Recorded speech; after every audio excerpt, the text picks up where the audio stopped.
اور یہ قرآن رب العالمین کا اتارا ہوا ہے، اس کو امانت دار فرشتہ لے کر اترا ہے، یعنی اس نے تمہارے دل پر اس کا القاء کیا ہے تاکہ تم لوگوں کو خبردار کرتے رہو، اور القاء بھی فصیح و بلیغ عربی زبان میں کیا ہے، اور اس کی خبر پہلے پیغمبروں کی کتابوں میں لکھی ہوئی ہے۔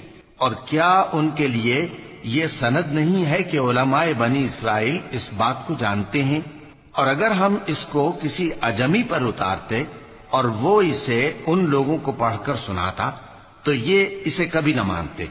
اسی طرح ہم نے انکار کو گناہگاروں کے دلوں میں داخل کر دیا، وہ جب تک درد دینے والا عذاب نہ دیکھ لیں اس کو نہیں مانیں گے۔ وہ عذاب ان پر ناگہاں آ واقع ہوگا اور انہیں خبر بھی نہ ہوگی۔ اس وقت کہیں گے کیا ہمیں مہلت ملے گی؟